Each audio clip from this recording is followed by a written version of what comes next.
किसान अकेडमी के online platform के उपर तुहाडा स्वागत है। अज असीं एनटीटी के डी ई ते एफ पार्ट के नाल रिलेटेड कुछ MCQ डिस्कस करन जा रहे हैं। जिवें कि तुहानूं पता कि तुहाडा एग्जाम नीयर आ, तां इस करके तुहाडा जिहड़ा है तुसीं साडे नाल साडे मेन कोर्सेस दे विच प्रैपरेशन कर सकदे हो। डी ई ते एफ पार्ट यानी कि 60 मार्क्स की तैयारी अकेडमी वालों करवाई जा रही है, जिहदे च तुहाडे डी ई ते एफ तीनों पार्ट दियां main theory classes and MCQ available ने सिर्फ 1200 रुपए दे विच। ठीक है जी, तां इहदे विच इंक्लूड ने कुछ मैराथन क्लासेस भी। तां तुहाडी जिन्नी अकेडमी वालों मेन तुहाडे ते कीती जा सकदी है, जिन्ना डिवोट किया जा सकता है, तो अकेडमी वालों कोर्स विच प्रोवाइड किया जा रहा है। जो भी बच्चे इंटरस्टेड ने कोर्स नूं लैना चाहुंदे ने, तो इस नंबर के उपर कॉल करके 9988001121 के उपर मैसेज करके, WhatsApp मैसेज करके या कॉल करके तुसीं बैच की इंफॉर्मेशन लैके बैच नूं ज्वाइन कर सकते हो। तो असीं जी अज दे MCQ डिस्कस करते हैं। फर्स्ट क्वेश्चन अपने को, The Protection of Children with Sexual Offence Act was enacted in, ਤਾਂ ਜਿਹੜਾ ਪੋਸਕੋ ਐਕਟ ਆ ਉਹ ਕਦੋਂ ਬਣਿਆ ਸੀਗਾ, ਕਦੋਂ ਇਨੈਕਟ ਹੋਇਆ ਸੀਗਾ? ਤੇ ਆਲਮੋਸਟ ਸਾਰੇ ਬੱਚਿਆਂ ਨੂੰ ਪਤਾ 2012 ਦੇ ਵਿੱਚ। ਕਾਫੀ ਕੁਐਸਚਨ ਰਿਪੀਟ ਕੁਐਸਚਨ ਨੇ। 2012 ਦੇ ਵਿੱਚ ਬਣਿਆ ਸਭ ਤੋਂ ਵੱਡਾ ਕਾਨੂੰਨ ਆ ਬੱਚਿਆਂ ਦੀ ਸੈਕਸ਼ੂਅਲ ਅਬਿਊਜ਼ ਨੂੰ ਲੈ ਕੇ, ਸੈਕਸ਼ੂਅਲ ਅਸੌਲਟ ਨੂੰ ਲੈ ਕੇ, ਜਿਹਦੇ ਅਧੀਨ ਜਿਹੜਾ ਹੈ ਬਾਅਦ ਦੇ ਵਿੱਚ ਅਮੈਂਡਮੈਂਟ ਵੀ ਕੀਤੀ ਗਈ 2019 ਦੇ ਵਿੱਚ, ਤੇ ਕਾਫੀ ਚੇਂਜਸ ਜਿਹੜੀਆਂ ਸੀ पनिशमेंट नूं लैके कीतियां गईयां। ठीक है जी, जिवें उम्र कैद होगी, 20 साल की सजा होगी। तो नवा जो एक्ट 2019 दे विच अमेंडमेंट के राही आया, उहदे च कुछ सोधा भी पॉस्को एक्ट दे विच कीतियां गईयां। तां वैसे कदों बेसिकली बनिया सीगा 2012 दे विच। नैक्सट क्वेश्चन है जी अपने कोल मिड डे मील प्रोग्राम। ठीक है, जिन्हों हुण असीं PM बाल पोषण प्रोग्राम भी आख दिंदे आ। जिवें लेटेस्ट मैं तुहानूं पिछलियां वीडियोज़ दे विच शायद करा चुकी होवां। इस program for children between 6 to 11 years of age not involves the following। ਤਾਂ ਇਹਨਾਂ ਵਿੱਚੋਂ ਕਿਹੜੀ ਚੀਜ਼ ਆ ਜਿਹੜੀ ਮਿਡ ਡੇ ਮੀਲ ਦੇ ਨਾਲ ਸੰਬੰਧਿਤ ਨਹੀਂ ਆ? ਮੋਨੀਟਰਿੰਗ ਗਰੋਥ ਆਫ ਚਿਲਡਰਨ, ਬੱਚਿਆਂ ਦੀ ਗਰੋਥ ਨੂੰ ਮੋਨੀਟਰ ਕੀਤਾ ਜਾਂਦਾ ਮਿਡ ਡੇ ਮੀਲ ਪ੍ਰੋਗਰਾਮ ਦੇ ਅੰਡਰ। ਇਸੇ ਕਰਕੇ ਉਹਨਾਂ ਦੀ ਇੱਕ ਅੱਛੀ ਗਰੋਥ ਦੇ ਲਈ ਉਹਨਾਂ ਨੂੰ ਡਾਈਟ ਦਿੱਤੀ ਜਾਂਦੀ ਹੈ। ਇਹਦੇ ਵਿੱਚ 450 ਕੈਲੋਰੀਜ਼ ਤੇ 8 ਤੋਂ ਲੈ ਕੇ 12 ਗ੍ਰਾਮ ਪ੍ਰੋਟੀਨ ਪਰ ਡੇ ਬੱਚੇ ਨੂੰ ਪ੍ਰੋਵਾਈਡ ਕਰਨ ਦੀ ਕੋਸ਼ਿਸ਼ ਕੀਤੀ ਜਾਂਦੀ ਹੈ। ਤੇ ਇਹ 'ਚ ਗਰਮ ਕੁਕਡ ਮੀਲ ਯਾਨੀ ਕਿ ਪਕਾਇਆ ਹੋਇਆ ਭੋਜਨ ਪ੍ਰੋਵਾਈਡ ਕੀਤਾ ਜਾਂਦਾ ਹੈ। ਐਂਡ ਪ੍ਰੋਵਾਈਡ ਟਾਈਮਲੀ ਇਮਿਊਨਾਈਜੇਸ਼ਨ ਨੂੰ। ਇਹਦੇ 'ਚ ਇਮਿਊਨਾਈਜੇਸ਼ਨ ਦਾ ਮਤਲਬ ਕਿਹਦੇ ਨਾਲ? ਟੀਕਾਕਰਨ ਨਾਲ। ਤੇ ਟੀਕਾਕਰਨ ਜਿਹੜਾ ਹੈ ਉਹ ਆਂਗਨਵਾੜੀ ਜਾਂ ICDS ਦੇ ਪ੍ਰੋਗਰਾਮ ਨੇ, ਉਹ ਮਿਡ ਡੇ ਮੀਲ ਦਾ ਪ੍ਰੋਗਰਾਮ ਨਹੀਂ ਆ। ਮਿਡ ਡੇ ਮੀਲ ਦਾ ਪ੍ਰਬੰਧ ਸਿਰਫ ਭੋਜਨ ਦੇ ਨਾਲ ਆ। ਤੇ ਇਸ ਕਰਕੇ ਪ੍ਰੋਗਰਾਮ ਕਿਹਦੇ ਨਾਲ ਡੀਲ ਕਰਦਾ ਹੈ ਜੀ? ਫੂਡ ਦੇ ਨਾਲ ਰਿਲੇਟਡ, ਬੱਚਿਆਂ ਦੀ न्यूट्रिशन के नाल रिलेटेड। ठीक है जी। थर्ड क्वेश्चन अपने कोल विटामिन्स आर। क्वेश्चन है अपने कोल विटामिन्स आर। विटामिन्स दियां मतलब किहड़ियां-किहड़ियां एक तरीके नाल टाइप्स तुहानूं क्लास दे विच कराईयां सीगीयां। तां जिहड़े विटामिन हैगे ने, है ना, सॉरी तुहानूं मैं न्यूट्रिशन दियां टाइप्स करवाईयां सी। तां विटामिन इन्हां दे विचों किहड़ी कैटागरी दे विच आउंदे आ? तां 3 मेन सी, 4 मेन मैं तुहानूं कराईयां सी। एनर्जी प्रोड्यूसर, एनर्जी प्रोड्यूसर दे विच अपने कोल कौन आ जी? फैट, ठीक है, एंड कार्बोहाइड्रेट। ठीक है, कार्बोहाइड्रेट। नवे सैल ते रिवाइटल करन दे लई पुराने सैल्लां नूं कौन हुंदा जी? प्रोटीन। ठीक है जी। बायोकैमिकल कंट्रोल है जिहड़ा ये विटामिन। ठीक है, विटामिन्स नूं असीं किहड़ी कैटागरी दे विच रखदे आ? बायोकैमिकल कंट्रोल दे विच। ते जिहड़े जेनेटिक मटीरियल्स ने उन्हां दे विच की रखिया जांदा? जिवें RNA, अमीनो एसिड हो गए। ठीक है, सॉरी जां आपां कि न्यूक्लिक एसिड हो गए, अम्यूनो नहीं, न्यूक्लिक एसिड हो गए, DNA, RNA ਉਹ ਕਿਹਦਾ ਹਿੱਸਾ ਨੇ? ਜੈਨੇਟਿਕ ਮਟੀਰੀਅਲ ਦਾ। ਤਾਂ ਵਿਟਾਮਿਨ ਸਾਡੇ ਜਿਹੜੇ ਹੈਗੇ ਨੇ ਮੇਨ, ਜਿਹੜੇ ਆਪਾਂ 6 ਕੈਟਾਗਰੀ ਦੇ ਵਿੱਚ ਵਿਟਾਮਿਨਸ ਨੂੰ ਰੱਖਦੇ ਆ। 2 ਡਿਵਾਈਡੇਸ਼ਨ ਨੇ, 2 ਇਹਨਾਂ ਦੇ ਵਰਗ ਨੇ, ਜਿਨ੍ਹਾਂ ਦੇ ਵਿੱਚ ਘੁਲਣਸ਼ੀਲ ਵਿਟਾਮਿਨ ਨੇ। ਘੁਲਣਸ਼ੀਲ ਜਾਨੀ ਕਿ ਜੋ ਪਾਣੀ ਦੇ ਵਿੱਚ ਘੁਲਣਸ਼ੀਲ ਵਿਟਾਮਿਨ ਨੇ, ਪਾਣੀ ਦੇ ਵਿੱਚ ਘੁਲਣਸ਼ੀਲ ਜਾਨੀ ਕਿ ਵਾਟਰ ਸੋਲਿਊਬਲ ਕੌਣ ਨੇ? B ਤੇ C। ਬਾਕੀ ਜਿਹੜਾ A, D, E ਤੇ K ਹੈ ਕਿਹੜੇ ਹੈ ਜੀ?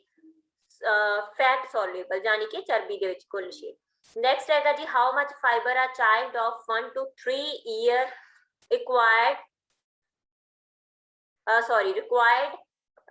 फाइबर किन्ना 1 ਤੋਂ 3 साल के बच्चे नूं नीडड हुंदा? तां 1 ਤੋਂ 3 साल के बच्चे नूं जिहड़ी हैगी आ, सब तो पहले जे आपां गल करिए फाइबर है की? फाइबर एक ब्रश के तौर ते बॉडी दे विच काम करदा पेट नूं साफ करन दे लई, है ना। जां आपां ਜਿਹੜੇ ਇੱਕ ਰੇਸ਼ਿਆਂ ਵਾਲਾ ਭੋਜਨ ਆ ਨਾ, ਜਿਵੇਂ ਮੈਂ ਤੁਹਾਨੂੰ ਕਲਾਸ ਵਿੱਚ ਕਰਾਇਆ ਸੀ, ਰੇਸ਼ਿਆਂ ਵਾਲਾ ਭੋਜਨ ਆ ਜਿਹੜਾ ਕਿ ਸਾਡੀ ਡਾਈਜੈਸ਼ਨ ਨੂੰ ਹੈਲਪ ਕਰਦਾ, ਹਜਮ ਕਰਨ ਦੇ ਵਿੱਚ ਭੋਜਨ ਨੂੰ ਹੈਲਪ ਕਰਦਾ। ਇਹਦੇ ਚ ਕਣਕ ਦੀ ਰੋਟੀ, ਛਿਲਕੇ ਵਾਲੀਆਂ ਦਾਲਾਂ, ਕੱਚੀਆਂ ਸਬਜ਼ੀਆਂ, ਅਮਰੂਦ ਵਗੈਰਾ, ਮੂਲੀਆਂ, ਖੀਰੇ, ਇਹ ਸਾਰੀਆਂ ਚੀਜ਼ਾਂ ਇਸ ਫਾਈਬਰ ਕੈਟਾਗਰੀ ਦੇ ਵਿੱਚ ਰੱਖਦੀਆਂ। ਤੇ 1 ਤੋਂ 3 ਸਾਲ ਦੇ ਬੱਚੇ ਨੂੰ ਜਿਹੜਾ ਹੈਗਾ 19 ਗ੍ਰਾਮ ਫਾਈਬਰ ਦੀ ਲੋੜ ਹੁੰਦੀ ਹੈ, 19 ਗ੍ਰਾਮ ਫਾਈਬਰ ਦੀ ਲੋੜ ਹੁੰਦੀ ਹੈ। ਤੇ 4 ਤੋਂ 8 ਸਾਲ ਦੇ ਬੱਚੇ ਦੇ ਲਈ 25 ਗ੍ਰਾਮ ਫਾਈਬਰ ਆ ਜਿਹੜੀ ਉਹ ਪਰ ਡੇ ਨੀਡਡ ਹੁੰਦੀ ਹੈ। ਠੀਕ ਹੈ ਜੀ। ਨੈਕਸਟ ਹੈ ਆਪਣੇ ਕੋਲ which of following vitamin is water soluble, ਜਿਵੇਂ ਮੈਂ ਪਹਿਲਾਂ ਹੀ ਕਰਵਾ ਚੁੱਕੀ ਹਾਂ ਕਿ ਕਿਹੜਾ ਵਿਟਾਮਿਨ ਇਹਨਾਂ ਦੇ ਵਿੱਚੋਂ ਵਾਟਰ ਸੋਲਿਊਬਲ ਆ, ਤਾਂ ਮੈਂ ਕਿਹਾ ਸੀ ਬੀ ਤੇ ਸੀ, ਦੋ ਹੀ ਵਿਟਾਮਿਨ ਨੇ ਜਿਹੜੇ ਵਾਟਰ ਸੋਲਿਊਬਲ ਨੇ, ਬਾਕੀ ਸਾਰੇ ਵਿਟਾਮਿਨ ਕੀ ਨੇ, ਫੈਟ ਸੋਲਿਊਬਲ ਨੇ, ਚਮੜੀ ਦੇ ਵਿੱਚ ਰਹਿਣ ਵਾਲੇ। ਤਾਂ ਆਂਸਰ ਸਾਡੇ ਕੋਲ ਕੀ ਆ ਗਿਆ, ਏ। ਠੀਕ ਹੈ ਜੀ। ਨੈਕਸਟ ਹੈ ਆਪਣੇ ਕੋਲ which of following nutrient complete energy through oxygen and produce vitamin C2, ਠੀਕ ਹੈ। ਕਿਹੜਾ ਹੈ ਕਿਹੜਾ ਨਿਊਟ੍ਰੀਐਂਟ ਹੈ ਇਹਨਾਂ ਦੇ ਵਿੱਚੋਂ ਜਿਹੜਾ ਕਿ એનર્ਜੀ ਨੂੰ ਮਤਲਬ એનર્ਜੀ ਨੂੰ ਕੰਪਲੀਟ ਕਰਕੇ, એનર્ਜੀ ਦੇ ਥਰੂ ਜਿਹੜਾ ਹੈ ਸਾਡੀ ਬਾਡੀ ਨੂੰ ਊਰਜਾ ਪ੍ਰਦਾਨ ਕਰਕੇ ਆਕਸੀਜਨ ਦੀ ਹੈਲਪ ਦੇ ਨਾਲ। ਠੀਕ ਹੈ, ਮਤਲਬ ਕਿ ਆਪਾਂ ਸਿੰਪਲ ਆਖੀਏ ਕਿ ਜਿਹੜੀ ਸਾਡੀ ਆਕਸੀਜਨ ਦੇ ਦੁਆਰਾ, ਠੀਕ ਹੈ, ਆਕਸੀਜਨ ਦੇ ਦੁਆਰਾ ਜਿਹੜੀ ਹੈਗੀ ਊਰਜਾ ਨੂੰ ਪੂਰਾ ਕਰਕੇ ਤੇ ਨਾਲ ਹੀ ਵਿਟਾਮਿਨ ਸੀ ਨੂੰ ਵੀ ਪੈਦਾ ਕਰਦਾ ਹੈਗਾ, ਉਹ ਕੌਣ ਹੈ ਜੀ, ਕਾਰਬੋਹਾਈਡਰੇਟ। ਉਹ એનર્ਜੀ ਦਾ ਸਭ ਤੋਂ ਵੱਡਾ ਸੋਰਸ ਮੰਨਿਆ ਜਾਂਦਾ। ਅਸੀਂ ਟੋਟਲ ਜਿਹੜੀ 50 to 70% એનર્ਜੀ ਆ ਇਸੇ ਤੋਂ ਲੈਂਦੇ ਆ, ਜਿਹਦੇ ਚ ਗਲੂਕੋਜ਼ ਤੇ ਸ਼ੱਕਰ ਜਿਹੜੀਆਂ ਹੈਗੀਆਂ ਮਿੱਠੀਆਂ ਚੀਜ਼ਾਂ ਉਹ ਪ੍ਰਮੁੱਖ ਸ਼ਾਮਲ ਹੁੰਦੀਆਂ। ਇਸ ਤੋਂ ਬਿਨਾਂ ਸਟਾਰਚ ਵੀ ਇਹਦੇ ਵਿੱਚ ਸ਼ਾਮਲ ਹੁੰਦਾ। ਠੀਕ ਹੈ ਜੀ। ਤੇ ਜਿਹੜਾ ਇੱਕ ਬੱਚਾ ਹੈ ਉਹਦੀ ਭੋਜਨ ਦੇ ਵਿੱਚ ਲਗਭਗ ਇਨਫੈਂਟ ਦੀ ਭੋਜਨ ਦੇ ਵਿੱਚ 40% ਕਾਰਬੋਹਾਈਡਰੇਟਸ ਦਾ ਹੋਣਾ ਬਹੁਤ ਜ਼ਰੂਰੀ ਹੈ। ਨੈਕਸਟ ਕੁਐਸਚਨ ਆ ਜੀ ਆਪਣੇ ਕੋਲ BCG vaccine is for which disease, BCG vaccine ਜਿਹੜੀ ਹੈਗੀ ਉਹ ਕਿਹਦੇ ਲਈ ਆ, ਬਹੁਤ ਹੀ ਇੰਪੋਰਟੈਂਟ ਵੈਕਸੀਨ ਜਿਹੜੀ ਕਿ ਬਰਥ ਦੇ ਸਮੇਂ ਹੀ ਬੱਚੇ ਨੂੰ ਦਿੱਤੀ ਜਾਂਦੀ ਆ। ਇਹ ਕਾਹਦੇ ਲਈ ਹੁੰਦੀ ਆ ਜੀ, ਟੀਬੀ ਦੇ ਲਈ। ਠੀਕ ਹੈ, ਕਾਹਦੇ ਲਈ ਹੈ ਇਹ, ਟੀਬੀ ਦੇ ਲਈ। ਕਾਫੀ ਵਾਰ ਮੈਂ ਕਰਵਾ ਚੁੱਕੀ ਹਾਂ ਇਸ ਵੈਕਸੀਨ ਦੇ ਬਾਰੇ ਚ ਵੀ। ਤਾਂ BCG ਜਿਹੜੀ ਹੈਗੀ ਆ ਇਹ ਆਈਡੀ ਦਿੱਤੀ ਜਾਂਦੀ ਹੈ, ਯਾਨੀ ਕਿ ਇੰਟਰਾਡਰਮਲ ਦਿੱਤੀ ਜਾਂਦੀ ਹੈ, ਜਿਵੇਂ ਮੈਂ ਤੁਹਾਨੂੰ ਕਲੀਅਰ ਕਰਵਾਈਆਂ ਸੀ। 0.5 ml 0.5 ml ਜਿਹੜੀ ਦੀ ਡੋਜ਼ ਬੱਚੇ ਨੂੰ ਪ੍ਰੋਵਾਈਡ ਕੀਤੀ ਜਾਂਦੀ ਹੈ ਤੇ ਐਟ ਬਰਥ ਹੀ ਇਹ ਬੱਚੇ ਨੂੰ ਦਿੱਤੀ ਜਾਊਗੀ। ਜਿਹੜਾ ਡਾਇਰੀਆ ਹੈ ਜੀ, ਡਾਇਰੀਆ ਦੇ ਲਈ ਹੁੰਦੀ ਹੈ ਰੋਟਾਵੀ। ਠੀਕ ਹੈ, ਰੋਟਾਵੀ ਔਰਲ ਵੈਕਸੀਨ ਹੈ, ਰੋਟਾਵੀ। ਠੀਕ ਹੈ, ਔਰਲ ਵੈਕਸੀਨ ਹੈ। ਮੀਜ਼ਲਸ ਦੀ ਵੈਕਸੀਨ ਆ ਜਿਹੜੀ ਇਹ 9ਵੇਂ ਮੰਥ ਦੇ ਵਿੱਚ ਦਿੱਤੀ ਜਾਂਦੀ ਹੈ ਅਸਲ ਦੇ ਵਿੱਚ। ਠੀਕ ਹੈ, 9ਵੇਂ ਮਹੀਨੇ ਦੇ ਵਿੱਚ ਬੱਚੇ ਨੂੰ ਦਿੱਤੀ ਜਾਂਦੀ ਹੈ ਤੇ ਨਾਲ ਹੀ ਮੀਜ਼ਲ ਦੇ ਕੀ ਪ੍ਰੋਵਾਈਡ ਕੀਤਾ ਜਾਂਦਾ ਹੈ ਜੀ, ਵਿਟਾਮਿਨ ਏ। ਠੀਕ ਹੈ, ਵਿਟਾਮਿਨ ਏ ਦੀਆਂ ਜਿਹੜੀਆਂ ਔਰਲ ਡਰੱਗ ਹੈਗੀ ਉਹ ਵੀ ਇੱਥੇ ਬੱਚੇ ਨੂੰ ਵੈਕਸੀਨ ਉਹ ਵੀ ਬੱਚੇ ਨੂੰ ਦਿੱਤੀ ਜਾਂਦੀ ਹੈ। ਹੈਪੇਟਾਈਟਿਸ ਬੀ ਦੇ ਅੱਜ ਕੱਲ 2 ਸ਼ਡਿਊਲ ਨੇ। ਇੱਕ ਸ਼ਡਿਊਲ ਆ ਜਿਹੜਾ ਜਿਹਦੇ ਚ ਬੱਚੇ ਦੇ ਬਰਥ ਦੇ ਟਾਈਮ ਤੇ ਫਸਟ ਇੰਜੈਕਸ਼ਨ ਪ੍ਰੋਵਾਈਡ ਕਰ ਦਿੱਤਾ ਜਾਂਦਾ। ਠੀਕ ਹੈ, ਐਟ ਬਰਥ ਹੀ। ਤੇ ਇੱਕ ਸਾਡੇ ਕੋਲ ਪੁਰਾਣਾ ਸ਼ਡਿਊਲ ਵੀ ਹੈ ਜਿਹਦੇ ਚ 6 ਮੰਥ ਦਾ ਜਦੋਂ ਬੱਚਾ ਹੁੰਦਾ ਤਾਂ 6 ਵੀਕ ਦੇ ਬੱਚੇ ਨੂੰ 6 ਵੀਕ ਦੇ ਨੂੰ ਜਿਹੜਾ ਹੈ ਫਰਸਟ ਡੋਜ਼ ਦਿੱਤੀ ਜਾਂਦੀ ਹੈ। ਤੇ ਡਿਫਰੈਂਟ ਸ਼ਡਿਊਲ ਨੇ ਜੋ ਤੁਹਾਨੂੰ ਕਰਵਾਏ ਜਾ ਚੁੱਕੀ ਹੈ। MCQs ਦੇ ਵਿੱਚ ਵੀ ਮੈਂ ਕਾਫੀ ਵਾਰ ਇਹਨਾਂ ਦੇ ਬਾਰੇ ਚ ਡਿਸਕਸ ਕਰ ਚੁੱਕੀ ਹਾਂ।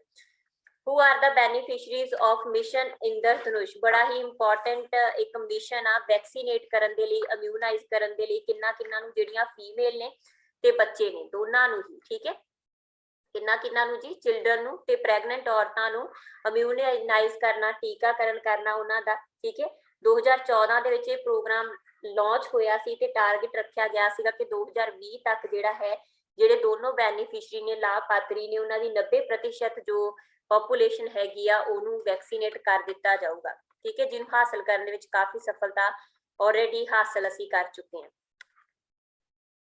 ਅੱਗੇ ਹੈ ਜੀ according to Indian law what is the minimum age of marriage? ਠੀਕ ਹੈ, ਸਭ ਤੋਂ ਜਿਹੜਾ ਮਤਲਬ ਕਿ ਭਾਰਤੀ ਕਾਨੂੰਨ ਦੇ ਅਕੋਰਡਿੰਗ ਕਿਹੜੀ ਉਮਰ ਹੈ ਜਿਹੜੀ ਵਿਆਹ ਦੇ ਲਈ ਰੱਖੀ ਗਈ, ਤਾਂ ਸਭ ਨੂੰ ਕਲੀਅਰ ਹੋਊਗਾ 18 ਸਾਲ ਦੀ ਉਮਰ ਲੜਕੀ ਦੇ ਲਈ ਤੇ 21 ਸਾਲ ਦੀ ਉਮਰ ਮੁੰਡੇ ਦੇ ਲਈ। ਠੀਕ ਹੈ, ਅਸਲ ਦੇ ਵਿੱਚ ਕਿਹੜੇ ਐਕਟ ਦੇ ਅੰਡਰ ਹੈ ਜੀ, ਇਹ ਸ਼ਾਰਦਾ ਐਕਟ ਦੇ ਅੰਡਰ। ਠੀਕ ਹੈ, ਮੈਰਿਜ ਰੈਸਿਸਟੈਂਟ ਐਕਟ ਜਾਂ ਸ਼ਾਰਦਾ ਐਕਟ ਬੜਾ ਹੀ ਇੰਪੋਰਟੈਂਟ ਐਕਟ ਆ ਜਿਹੜਾ ਤੁਹਾਡੇ ਨਾਲ ਤੁਸੀਂ ਆਲਰੇਡੀ ਜਿਹੜਾ ਹੈ ਚਾਈਲਡ ਰਾਈਟ ਟੌਪਿਕ ਦੇ ਵਿੱਚ ਮੇਰੇ ਨਾਲ ਕਰ ਚੁੱਕੇ ਹੋ। ਦੈਨ ਹੈ ਆਪਣੇ ਕੋਲ all persons are equal before law, ਸਾਰੇ ਹੀ ਵਿਅਕਤੀ ਸੰਵਿਧਾਨ ਦੇ ਅਕੋਰਡਿੰਗ ਹੈ, ਸੰਵਿਧਾਨ ਦੇ ਅਕੋਰਡਿੰਗ ਸਾਰੇ ਵਿਅਕਤੀ ਕਿਹਦੇ ਸਾਹਮਣੇ ਬਰਾਬਰ ਹੈ ਨੇ ਜੀ, ਸਾਰੇ ਵਿਅਕਤੀ ਕਾਨੂੰਨ ਦੇ ਸਾਹਮਣੇ ਬਰਾਬਰ ਨੇ। ਠੀਕ ਹੈ ਜੀ, ਤਾਂ ਕਾਫੀ ਇੰਪੋਰਟੈਂਟ ਆਰਟੀਕਲ 14। ਨੈਕਸਟ ਆਪਣੇ ਕੋਲ which of following is a combined vaccine? ठीक है, सारियां वैक्सीन इत्थे दित्तियां होईयां ने, तां इन्हां दे विचों किहड़ी combined vaccine आ? नाम तो ही क्लीयर आ, DPT। 3 वैक्सीनेशन इहदे विच शामिल ने, एक डिप्थीरिया, ठीक है, एक डिप्थीरिया दी आ, एक परट्यूसिस दी आ ते एक टैटनस दी आ। ਤੇ ਤਿੰਨੋਂ ਜਿਹੜੀਆਂ ਨੇ ਕੰਬਾਈਨਡ ਵੈਕਸੀਨ ਕੈਟਾਗਰੀ ਦੇ ਵਿੱਚ ਸ਼ਾਮਲ ਨੇ। ਰੋਟਾ ਵੀ ਡਾਇਰੀਆ ਦੇ ਲਈ ਦਿੱਤੀ ਜਾਂਦੀ ਹੈ। HIV ਜਿਹੜੀ HIV ਵੈਕਸੀਨ ਹੈਗੀ ਆ ਇਹ ਹੀਮੋਫੀਲਸ ਇਨਫਲੂਐਂਜ਼ਾ, ਠੀਕ ਹੈ, ਹੀਮੋਫੀਲਸ ਇਨਫਲੂਐਂਜ਼ਾ ਦੇ ਲਈ ਦਿੱਤੀ ਜਾਂਦੀ ਹੈ। ਤੇ ਹੈਪੇਟਾਈਟਸ ਬੀ ਤੁਹਾਨੂੰ ਪਤਾ ਹੀ ਆ ਕਿ ਹੈਪੇਟਾਈਟਸ ਦੇ ਲਈ, ਠੀਕ ਹੈ, ਡਿਫਰੈਂਟ ਕੈਟਾਗਰੀਜ਼ ਨੇ ਹੈਪੇਟਾਈਟਸ ਦੀਆਂ, ਤੇ ਹੈਪੇਟਾਈਟਸ ਬੀ ਵੀ ਪ੍ਰਮੁੱਖ ਵੈਕਸੀਨ ਆ। 12th क्वेश्चन अपने को which of following has the highest caloric value? सब तो ज्यादा कैलोरिक वैल्यू किहदे च हुंदी है? जे आपां गल करदे आ सब तो ज्यादा कैलोरिक वैल्यू फैट दे विच हुंदी है। इहदे 1 ग्राम दे विच 9 कैलोरीज हुंदियां, जदों कि कार्बो आ जां प्रोटीन आ तां इन्हां दे 1 ग्राम दे विच सिर्फ 4 कैलोरीज हुंदियां, ठीक है। तां इस करके हाईएस्ट जिहड़ी कैलोरिक वैल्यू हुंदी है ओह किहदी हुंदी है? फैट दी, चर्बी दी।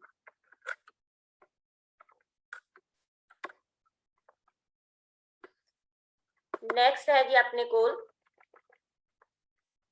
Under the child labour prohibition act 1986 a child is one who has not completed 1986 ਦਾ ਚਾइल्ड ਲੇਬਰ ਐਕਟ ਆ ਜਿਹੜਾ ਉਹਦੇ ਅਕੋਰਡਿੰਗ ਕਿੰਨੀ ਉਮਰ ਜਿਹੜੀ ਹੈ ਉਹ ਉਮਰ ਤੱਕ ਬੱਚਾ ਕੰਸੀਡਰ ਕੀਤਾ ਜਾਂਦਾ ਤੇ ਇਹਦੇ ਚ 1986 ਦੇ ਐਕਟ ਵਿੱਚ 14 ਸਾਲ ਤੱਕ ਤੋਂ ਛੋਟੀ ਉਮਰ ਨੂੰ ਬੱਚੇ ਦੇ ਵਿੱਚ ਕੰਸੀਡਰ ਕਰਕੇ ਉਹਨੂੰ ਜਿਹੜੇ ਕੰਮ ਹੈਗੇ ਉਹਨਾਂ ਦੇ ਉੱਪਰ ਰੋਕ ਲਾਈ ਜਾਂਦੀ ਆ। ਬਟ ਕੁਝ ਨਵੀਆਂ ਅਮੈਂਡਮੈਂਟ ਦੇ ਵਿੱਚ ਜੋ ਇਹਦੇ ਚ ਹੋਈਆਂ 14 ਤੋਂ 18 ਦੇ ਵਿੱਚ ਕੁਝ ਜਿਹੜੇ ਕੰਮ ਹੈਗੇ ਨੇ ਉਹ ਬੱਚੇ ਨੂੰ ਅਲਾਉ ਕੀਤੇ ਗਏ ਨੇ, ਠੀਕ ਹੈ। ਬਟ ਜਿਹੜੀਆਂ ਹਾਰਡ ਲੇਬਰ ਨੇ, ਹਜ਼ਾਰਡੀਅਸ ਵਰਕ ਨੇ, ਉਹਨਾਂ ਦੇ ਉੱਪਰ ਰੋਕ ਆ।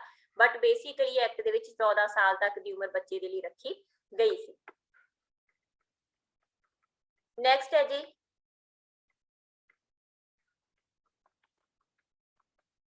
in India prenatal sex determination of an unborn child is legally। Bharat ਦੇ ਵਿੱਚ ਕਹਿੰਦੇ ਜਿਹੜਾ ਪ੍ਰੀਨੇਟਲ ਕੀ ਹੁੰਦਾ? ਜਨਮ ਤੋਂ ਪਹਿਲਾਂ, ਠੀਕ ਹੈ, ਜਨਮ ਤੋਂ ਪਹਿਲਾਂ ਬੱਚੇ ਦਾ ਲਿੰਗ ਪਤਾ ਕਰਨਾ ਕਿ ਉਹ ਬੱਚਾ ਮੁੰਡਾ ਜਾਂ ਕੁੜੀ ਆ, ਠੀਕ ਹੈ। ਅਨਬੋਰਨ ਚਾਈਲਡ ਮਤਲਬ ਜੋ ਜੰਮਿਆ ਨਹੀਂ ਆ, ਉਹ ਕਾਨੂੰਨੀ ਤੌਰ ਤੇ ਕੀ ਆ? ਕਹਿੰਦੇ ਫਸਟ ਆਪਸ਼ਨ ਆਪਣੇ ਕੋਲ allow when the woman already has 2 girls. ਕਹਿੰਦੇ ਅਲਾਓ ਆ ਜੇਕਰ ਇੱਕ ਔਰਤ ਦੇ ਕੋਲ ਆਲਰੇਡੀ 2 ਕੁੜੀਆਂ, ਠੀਕ ਹੈ। ਅਲਾਓ ਆ ਜੇਕਰ ਵਿਮਨ ਐਕਸਪੈਕਟ ਕਰ ਰਹੀ ਆ twin.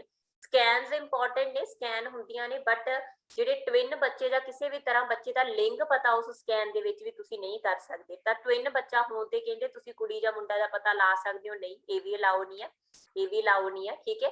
Allowed when fetal abnormalities and genetic defects are suspected, ਇਹ ਵੀ ਅਲਾਓ ਨਹੀਂ ਆ। ਦੇਖੋ ਬੱਚੇ ਦੀ ਸਕੈਨ ਹੁੰਦੀ ਹੈ ਉਹ ਚ ਬੱਚੇ ਦੀਆਂ ਐਬਨੋਰਮੈਲਿਟੀਜ਼, ਡੀਮੋਲਟੀਜ਼, ਠੀਕ ਹੈ, ਜਾਂ ਜੈਨੇਟਿਕ ਜੋ ਵੀ ਡਿਫੈਕਟਸ ਹੁੰਦੇ ਆ ਉਹ ਪਤਾ ਕੀਤੇ ਜਾਂਦੇ ਆ। ਬਟ ਇਹਦੇ ਚ ਵੀ ਜੈਂਡਰ ਤੁਸੀਂ ਇਹਨਾਂ ਤਿੰਨਾਂ ਦੇ ਵਿੱਚ ਹੀ ਬੱਚੇ ਦਾ ਜਿਹੜਾ ਸੈਕਸ ਹੈ ਮਤਲਬ ਕਿ ਜੋ ਲਿੰਗ ਹੈਗਾ ਉਹ ਪਤਾ ਨਹੀਂ ਕਰ ਸਕਦੇ, ਠੀਕ ਹੈ। It means not allowed at all, ਕਿਸੇ ਵੀ ਸਿਚੁਏਸ਼ਨ ਦੇ ਵਿੱਚ ਬੱਚੇ ਦਾ ਲਿੰਗ ਪਤਾ ਕਰਨਾ ਭਾਰਤ ਦੇ ਵਿੱਚ ਅਲਾਓ ਨਹੀਂ ਹੈ। ਲਾਸਟ ਕੁਐਸਚਨ ਆਪਣੇ ਕੋਲ OPV 0 dose given at. OPV यानी कि ऑरल पोलियो वैक्सीन, ठीक है, ऑरल पोलियो वैक्सीन दी 0 डोज कदों दित्ती जाती है जी? At birth. बाकी ਜਿਹੜੀਆਂ फर्दर डोजेस ने ਉਹ 6ਵਾਂ ਵੀਕ, 10ਵਾਂ ਵੀਕ, 14ਵਾਂ ਵੀਕ ਹਨਾ ਉਹਦੇ ਚ ਦਿੱਤੀਆਂ ਜਾਂਦੀਆਂ।